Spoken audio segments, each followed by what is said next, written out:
মহান রব্বুল আলামিন তিনি পাক কালাম কোরআন শরীফের মধ্যে বলেন,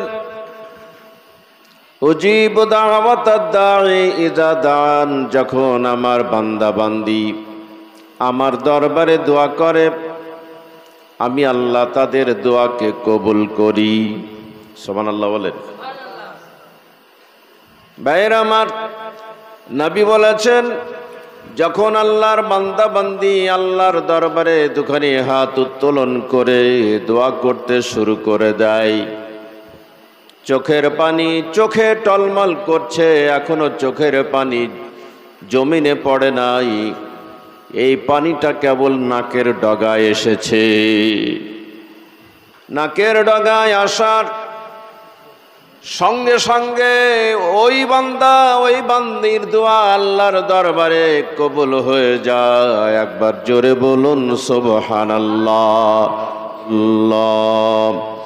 রাহমাতুল লিল আলামিন নবী তিনি বলেছেন, যখন আল্লাহর বান্দা বান্দি মহব্বতের সঙ্গে সম্মিলিতভাবে এরকম দোয়ার মজলিসে বসে বসে মিলাদুন নবীর মাহফিলে বসে বসে কালেমার জিকির করতে থাকে, সুবহানাল্লাহ বলেন। যখন আল্লাহর বান্দা বান্দি এইভাবে জিকির করতে থাকে, সেই সময় আরশের সামনে একটা নূরের খুঁটি আছে, ওই নূরের খুঁটিটা কাঁপতে শুরু করে। কিসের খুঁটি? এই এখানে বাঁশের খুঁটি আছে না নাই? প্যান্ডেলে অনেক বাঁশের খুঁটি আছে। আল্লাহর আরশের সামনে একটা নূরের খুঁটি আছে, সুবহানাল্লাহ বলেন। ওই নূরের খুঁটি কাঁপতে শুরু করে। যখন আল্লাহর বান্দারা জিকির করে তখন নূরের খুঁটি কাঁপতে শুরু করে। আল্লাহ জানা সত্ত্বেও জিজ্ঞাসা করেন, বলেন, হে নূরের খুঁটি তুমি কাঁপছো কেন? সেই সময় নূরের খুঁটি বলে, হে পরওয়ারদিগার, হে খোদান্দ তাআলা, ওই বোরাকুলি মসজিদ এবং মাদ্রাসার প্রাঙ্গণে আল্লাহ আপনার বান্দা বান্দি তারা সেখানে বসে বসে কালেমার জিকির করে, সেই জন্য আমি নূরের খুঁটি কাঁপতে শুরু করেছি। সুবহানাল্লাহ, জোরে সুবহানাল্লাহ বলেন। আন্তরিকতার সঙ্গে সুবহানাল্লাহ বলবেন। জমিন আসমানের মধ্যে যত ফাঁকা জায়গা আল্লাহ সব দিয়ে ভরে দিবেন। নূরের খুঁটি বলবে, অনেক জায়গায় আল্লাহ আপনার বান্দা বান্দি বসে বসে কালেমার জিকির করে, সেই জন্য আমি নূরের খুঁটি কাঁপতে শুরু করেছি।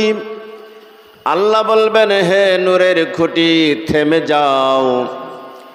সেই সময় নূরের খুঁটি বলবে, হে পরওয়ারদিগার, হে খোদান্দ তাআলা, আমি থামতে পারবো না, আমার পক্ষে থামা সম্ভব হবে না। আল্লাহ বলবেন, থেমে যাও। নূরের খুঁটি বলবে, থামবো না। আল্লাহ বলবেন, কেন থামবে না? নূরের খুঁটি বলবে, হে পরওয়ারদিগার, হে খোদান্দ তাআলা, আপনার বান্দা বান্দি ওই মাহফিলে বসে বসে আপনাকে না দেখে আপনার জিকিরে মশগুল হয়েছে।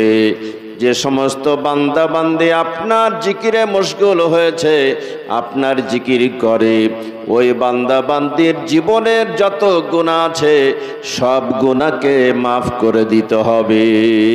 সুবহানাল্লাহ বলেন। সব গুনাহকে মাফ করে দিতে হবে। আল্লাহ বলবেন, হে নূরের খুঁটি, তাহলে তুমি সাক্ষী হয়ে যাও, আমি আল্লাহ তোমাকে সাক্ষী করে বলছি, ওই মাহফিলের মধ্যে আমার যত বান্দা বান্দি বসে বসে কালেমার জিকির করে, তাদের জীবনের যত গুনাহ আছে সব গুনাহকে আমি মাফ করে দিলাম। সুবহানাল্লাহ বলেন। এই মাহফিলে বসতে আমাদের মন চায় না, যেখানে বসলে গুনাহ মাফ হয়ে যায়, যেখানে বসলে আল্লাহর দরবারে আমরা হাত ওঠানোর আগেই দোয়া হতে থাকে। সুবহানাল্লাহ বলেন।